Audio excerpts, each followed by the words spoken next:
Yang kali ni saya tak makan masa yang lama, tapi kita akan main sedikit tentang apa selok belok dalam perekonomian ni. Saya tidak berhajat untuk masuk kepada contoh ke-20. Contoh 20 tu awak boleh cuba buat sendiri. Cuma saya akan masuk kat sini tentang saya akan buat olahan soalan sedikit. Olahan itu saya akan buat sendiri dan saya akan jawab sendiri. Cuma sekarang yang awak dah tahu adalah tentang pengiraan macam kadar bayaran terakru, belanja terakru, hasil terakru jadi apa semua kan. Tapi cuma ada benda yang saya akan ubah sikit dalam penyertaan pendapatan mungkin, dan buku teks boleh tutup. Tapi nak buat rujukan pun boleh. Nak buat rujukan pun boleh. Sebab dekat dalam contoh 19 ni, dia punya contoh simple sangat. Sangat-sangat simple. Sebab dalam soalan selalunya dia akan bagi istilah lain. Contohnya dalam periksa dia suka pakai istilah angkutan masuk, angkutan keluar, dan kemudian duty atas belian, insurans atas belian. Jadinya bila awak tak familiar dengan perkataan ini, maka di manakah perginya item-item tu? Maksud saya kita nak kelaskan dia ke mana. Jadinya dekat sini sekarang saya buat nota tambahan sendiri. Awak boleh buat nota tambahan sendiri, tapi kena ingat kena buat nota sikit, nota tambahan sendiri macam ni lebih kurang. Sendiri. Yang pertama yang saya nak tekankan di sini adalah tentang angkutan masuk. Angkutan masuk. Contohnya. Contohnya angkutan masuk, dia kata angkutan masuk ada sebanyak RM300 angkutan masuk. Kemudian dia kata kalau angkutan masuk, saya tenang satu. Angkutan masuk ni bermakna semasa kita beli tu, nak masuk tu, masa dia nak masuk tu, kita kena bayar duit angkutan tu. Duit pengangkutan lah maksudnya. Kalau masuk maknanya kita beli. Jadinya kalau belanja atas belian, termasuklah yang lain angkutan masuk ataupun duty atas belian, ataupun upah atas belian, ataupun insurans atas belian. Semua perkataan atas belian adalah belanja belanja semasa belian. Jadinya kalau dia belanja, kita nak masuk kat mana? Kalau yang satu grup ni angkutan masuk, duty atas belian, upah atas belian dan insurans atas belian. Short form bagi ke empat perkara ni. Masa saya periksa dulu, saya buat perkataan ADOI. ADOI ni maknanya A tu refer kepada angkutan masuk, D refer kepada duty atas belian, U refer kepada upah atas belian, I refer kepada insurans atas belian.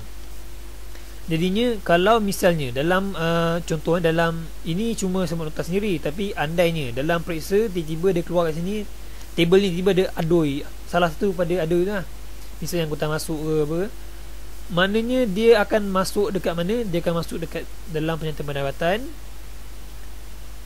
di bawah kos jualan. Bukan dekat bawah belanja, tapi di bawah kos jualan. Walaupun ADOI ini adalah belanja dan berada di sebelah debit, tetapi dia akan dimasuk dalam bawah belanja belian. Jadi kalau bawah belanja belian, macam mana nak kira? Ni belian bersih kan? Belian bersih tu tambah row lagi, insert, boleh insert lagi, insert lagi. So yang ni kita boleh delete dia punya ni.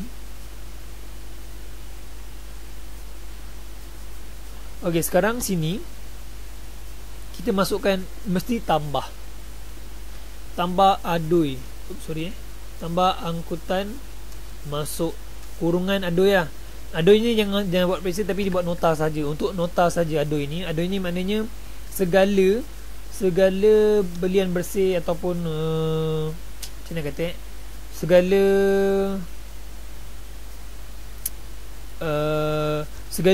belanja atas belian perlu ditambah dekat dengan belian. Jadi sini kita tambah dulu. Ni kita boleh X lah, dia letak kat sini. So sini boleh letak garisan. ADOI ni tadi saya letak berapa 1300. So dari sini 300. Jadinya sini akan berubah. Dia akan sama dengan yang ni tambah dengan yang ni. Okey. Jadinya kos atas belian ni pun akan berubah. Yang ni sama dengan 6200 campur dengan yang baru, nilai yang baru sini. Dapat sini buat garisan. Okey, sini adalah tempat nak masuk ke Adoy. Cuma kena ingat mula-mula stok awal. Okey, kemudian belian. Belian masih belian bersih. Macam mana dapatkan belian bersih? Diskaun diterima dengan pulangan diterima perlu ditolak dahulu. Kemudian tambah dengan Adoy. Lepas tambah dengan Adoy, tolak dengan itu stok akhir. Lepas tolak stok akhir baru dapat kos jualan. Okey, tu so ni kena faham ni. Kenapa dia buat tu, kenapa kena. Yang ni sebab dia belanja. So kalau belanja atas bulan jadi termasuk dengan kos semasa kita nak jual tu. Semasa kos barang kita nak jual tu lah. Okey, kemudian so kalau bila sini dah berubah, maknanya sini pun akan berubah. Okey. Jadinya kalau sini berubah dan sini juga akan berubah. Okey. Cuma yang ni kita tak betulkan. Okey, sebab kalau sini dah masuk belanja sebanyak 300, ini bermakna mana dia? Okey, kalau belanja ni sini pun mesti kita tolak 300.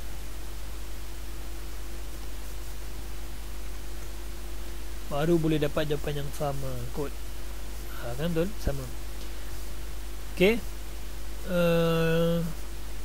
Itu hanya contoh sahaja. Cuma contoh. Cuma tak perlu salin ni, tak perlu buat balik, tak payah. Cuma buat nota saja. Lepas belian bersih, mesti tambah dengan Adoy untuk dapatkan ni. Okey. Kemudian nota kedua. Notanya ni saya rasa patutnya saya buat ni saya delete lah. Ni tulis Adoy kat sini. Adoy. Okey, sini nota lebih dia. Nota lebih dia adalah belanja atas belian kurungan kos jualan, termasuk di bawah item kos jualan. Okey, kemudian yang kedua yang saya nak tekankan adalah angkutan keluar. Dua benda yang sama. Dua-dua adalah kos angkutan.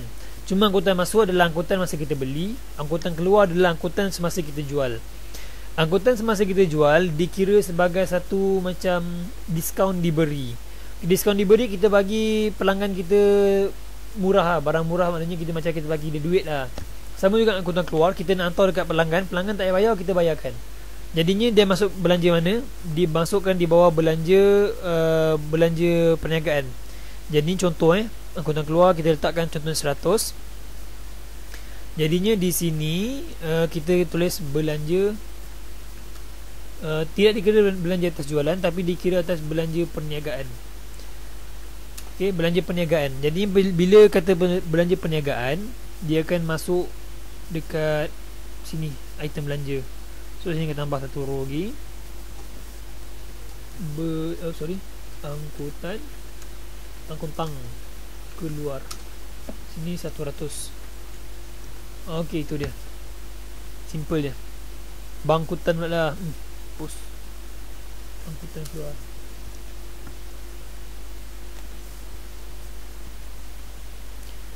Okey, itu angkutan keluar. Dan kemudian ni pun benda simple juga sebenarnya ni. Benda simple. Cuma kita akan masuk dekat dalam orang kata apa, timeline, garis masa. Okey, garis masa ni yang banyak student keliru. Okey, saya akan petik salah satu daripada pada contoh-contoh seterusnya. Okey, macam dalam muka surat 255 tu, dia ada kata insurance. Okey. Dalam muka surat 255 buku teks, nak buka-buka tak nak buka sudah. Jadinya saya akan tulis kat sini juga. Kan dia kata maklumat tambahan pertama, stok pada 31 Mac 2005 bernilai 21,600 pada harga kos dan 22,150 pada harga pasaran. Jadinya mana satu stok akhir ni sebenarnya? Dia ada dua harga ni. Mana satu yang betul ni? Yang betulnya adalah ambil yang kos paling rendah. 21,000 dengan 22,000, mana yang paling rendah? Mesti 21,000. Jadinya nilai harga stok akhir adalah nilai yang paling rendah. Okey, maknanya kalau nak diguna pakai, jangan pakai yang nilai tinggi, tapi pakai yang nilai paling rendah. Okey, nilai tinggi tu boleh garis buang terus, buang jauh. Kemudian bayaran gaji tersalah catat dalam akaun kadar bayaran. So cara dia adalah akaun kadar bayaran tu tolak 400, akaun gaji tambah 400. Okay, simple je.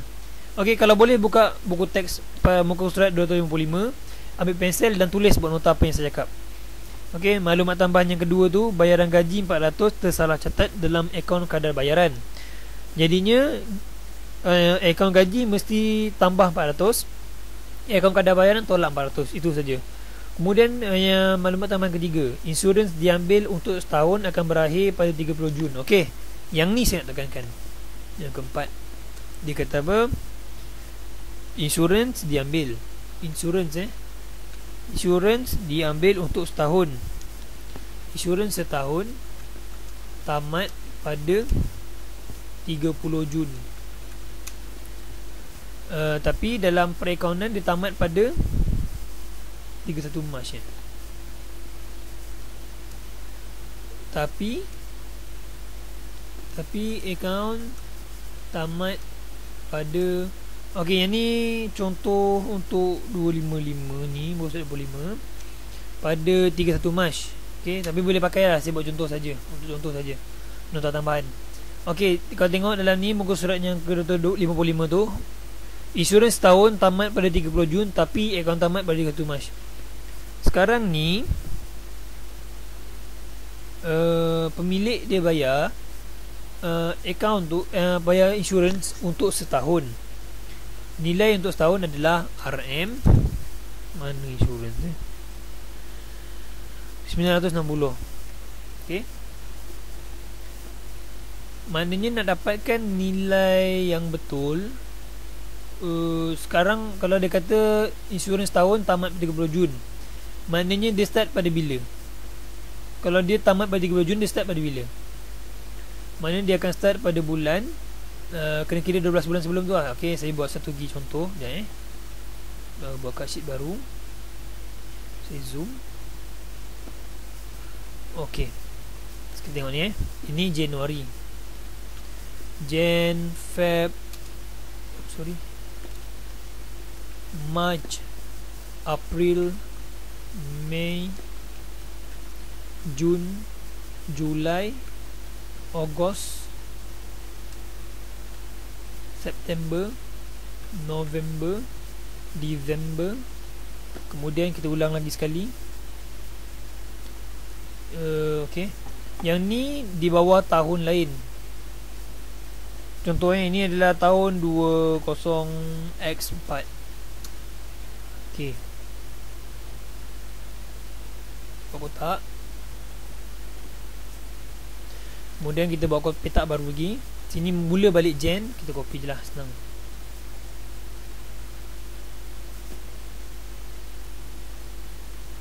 Ok, cuma sini adalah 20x5. Ok, sekarang tengok betul-betul dalam muka surat 255 dia kata insurans tahun tamat pada 30 Jun.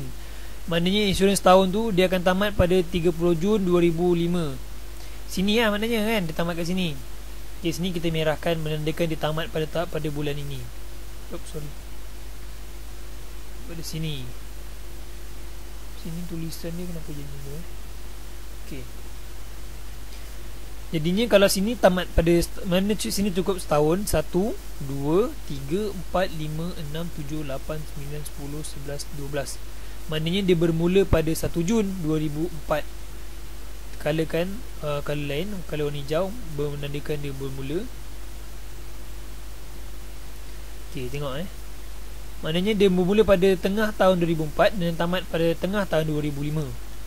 Sekarang akaun tamat pada bila? Akaun pula tamat pada warna kuning, pada 31 Mac. Ok, ni kena faham betul-betul Ok, tengok ni. Sekarang dia bayar untuk setahun sebanyak 960. Berapa? Maknanya kalau 960 ni untuk 12 bulan. Kalau untuk sebulan berapa? Maknanya 960 bahagi dengan 12 bulan dapat RM80 sebulan. Maknanya sini 80.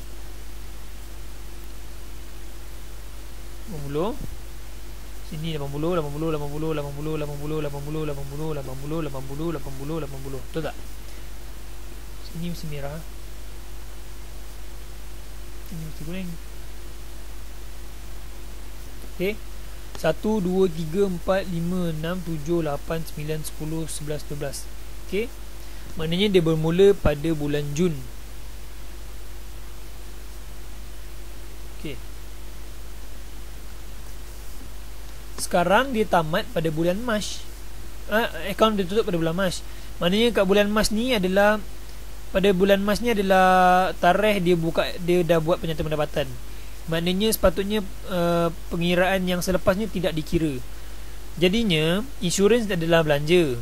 Jadinya berapakah nilai yang dimasukkan dalam penyertaan pendapatan adalah sebanyak 80 ni 1, 2, 3, 4, 5, 6, 7, 8, 9. Sampai sini saja, bulan Mac saja. Sebab dia tutup pada bulan Mac. Jadinya 80 darab dengan 9 bulan dapat 720. Yang ni adalah insurans yang sebenar. Insurans yang dimasukkan dalam penyerta pendapatan. Penyerta pendapatan. Oops, tak boleh. Gedi. Okay, penyerta pendapatan. Sekarang dia ada satu istilah insurans. Maknanya patutnya insurans tu dibayar sampai bulan Mac je, tapi sekarang dia dah bayar untuk bulan Jun. Dia apakah yang kita panggil? Dah bayar dahulu. Maknanya insurans terdahulu. Terdahulu sebanyak sama dengan 1, 2, 3 kan, 80 darab dengan 3 bulan. Yang 3 bulan telah dibayar, maknanya dapat 240. Yang ni, ya, yang ni hutang dah. Dah macam cerita Piramli, hutang apek, hutang apa, aci kan. Okay, yang ni adalah masuk dalam kunci kira-kira. KK lah, senang kata KK. Kalau kunci KK, dia duduk bawah apa? Dia duduk bawah aset semasa.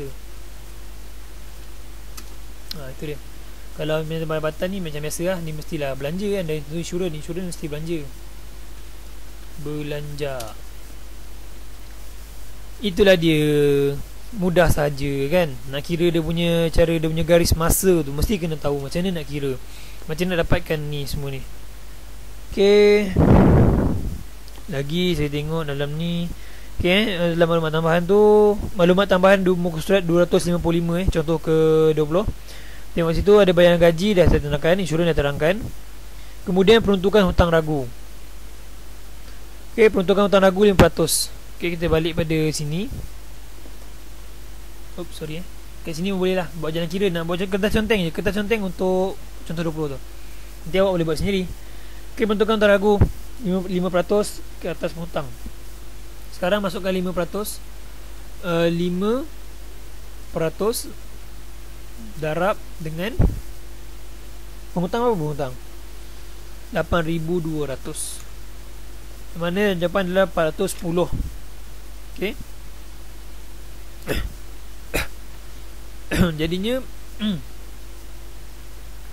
Jadinya nak dapatkan macam dalam, kan saya dah kata tadi dalam sini, kita tengok sini kan, jika peratus PHR darab tolak PHR berbayar, kalau positif maknanya dia belanja, kalau negatif maknanya dia adalah hasil. Cuba tengok kat sini Sekarang peratus, okey, yang ni kita namakan dia sebagai peratus PHR. Yang ni adalah peratus PHR. Sekarang berapakah PHR berbayar? PHR berbayar adalah sebanyak, mana PHR berbayar 160.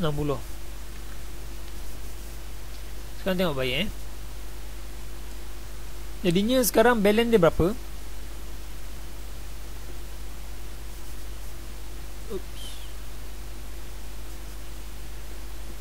So balance dia akan sama dengan 410. Okay, PHR bayar tolak dengan PHR PHBAR peratus tolak PHBAR bayar, dapat 250. Maka disebabkan dia positif, maka ia adalah belanja. Okey, belanja masuk dalam PP. Itu je saja.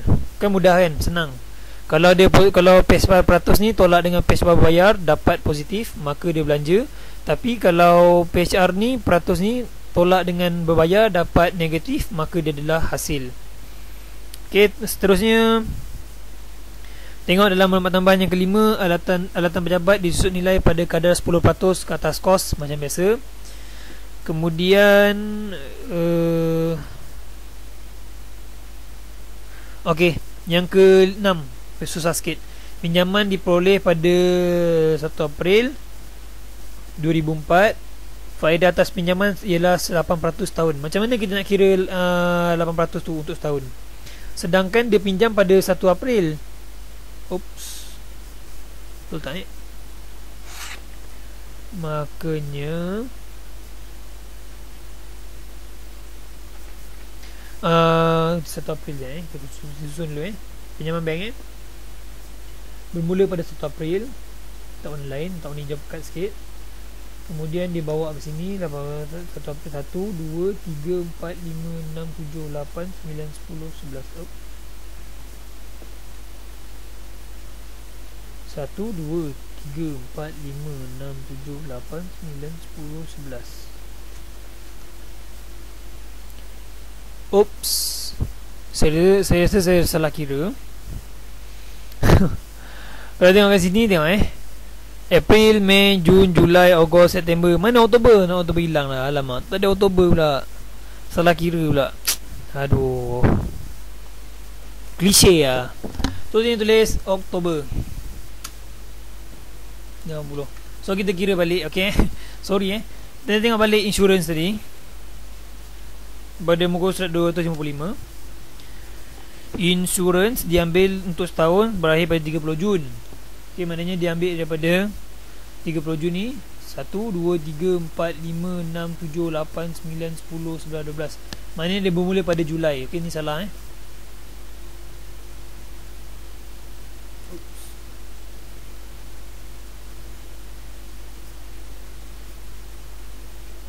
Okay, maknanya dia bermula pada Julai RM80 sampai Jun RM80.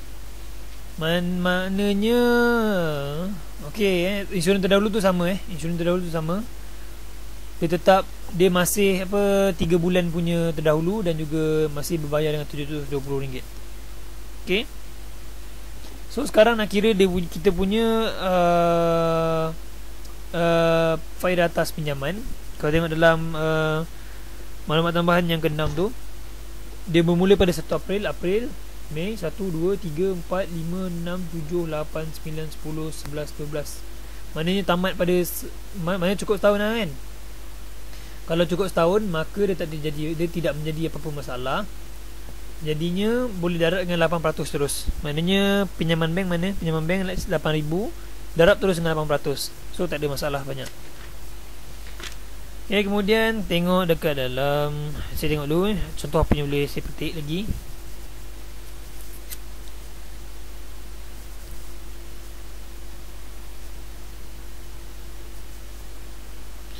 Okey, tengok muka surat 261.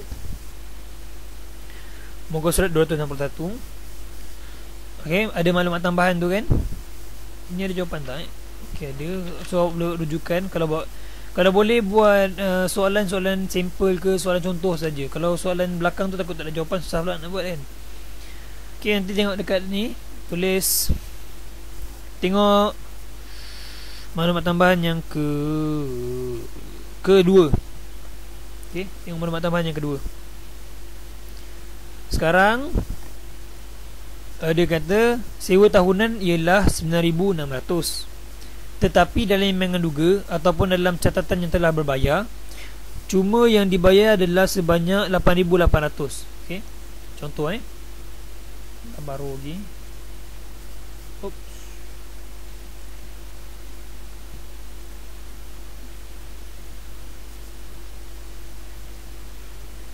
Okey. Ini contoh lain contoh lain pula. Dia kata, okay, sekarang dia tutup akaun pada 30 Jun ni, boleh ni lah, kosongkan.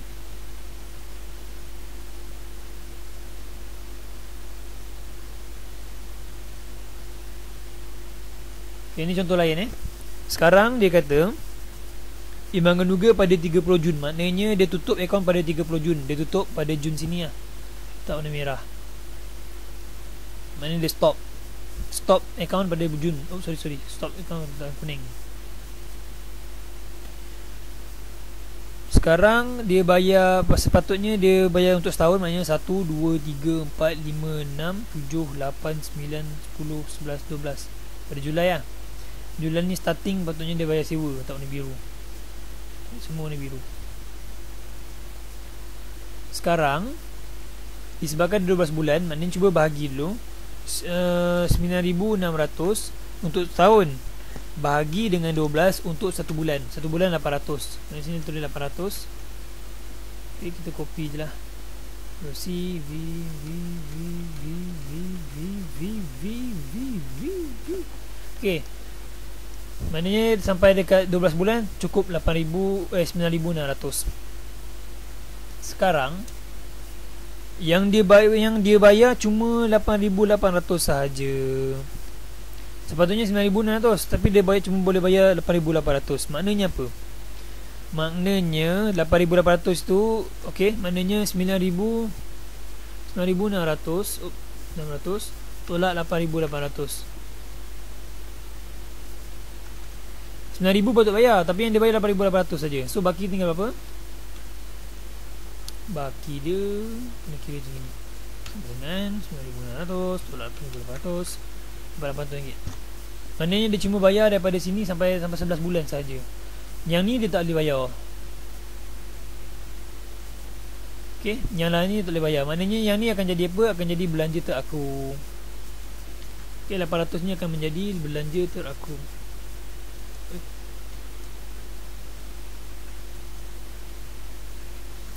Belanja teraku tulis dalam mana? Tulis dekat dalam kunci kira-kira di bawah apa nama dia tu. Oops, sorry. Di bawah liability semasa. Okey, tu ya.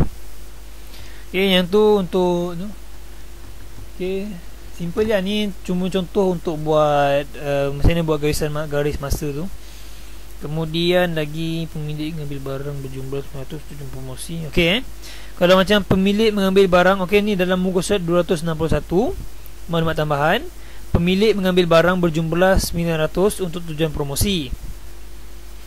Jadinya kalau dia kata pemilik mengambil barang untuk tujuan promosi, jadinya dia tolak dekat belian, tetapi bukan ambilan bertambah, tapi tambah satu belanja promosi. Okey, dekat dalam penyata pendapatan tu nanti. Okey, penyata pendapatan sini belanja ni tambah satu lagi belanja promosi. Insert tulis promosi saja. Promosi. Okey, dalam penyata tu tulis kata pemilik ambil barang berjumlah 900 untuk promosi. Maknanya dia bukan ambilan untuk diri sendiri, tapi ambilan untuk promosi. Maknanya dia akan jadi belanja perniagaan. Bila promosi bertambah 900, maka belian pun akan bertolak. Dia akan tolak sebanyak 900. Okay, itu dia. Okay, kemudian pemilik mengambil potongan ragu diwujudkan pada kadar 5%. Okay, cuba kita kira potongan ragu PHR untuk 261 punya muka surat. Sekarang kita kira peratus PHR adalah 5% sorry, sama dengan 5% darab dengan penghutang. Berapa penghutang kita?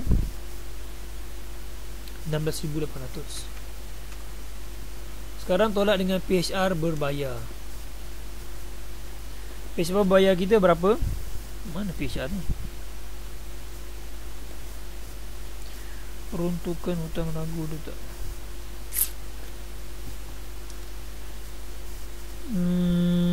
Oh, nampaknya tak ada potongan teragu .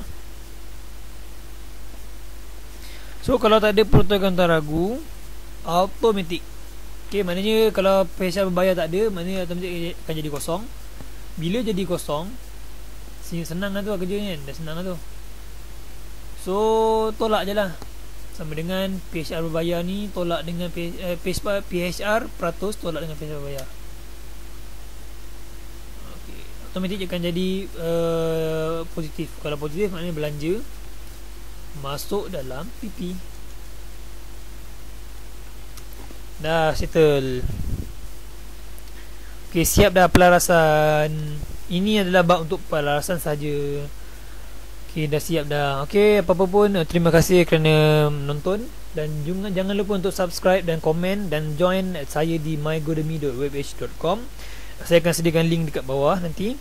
Okay, jangan lupa join. So kita boleh komen, boleh post. Okay, dan untuk pengetahuan sistem tu saya buat sendiri, saya programkan sendiri. Semua dia punya programming semua, saya tak pakai mana-mana software. Tetapi mungkin ada sedikit masalah, kekurangan ataupun macam kelemahan ke apa kan, boleh just PM, boleh PM saya dekat atau komen dekat Webish nanti. Okay, apa pun, thank you, bye bye.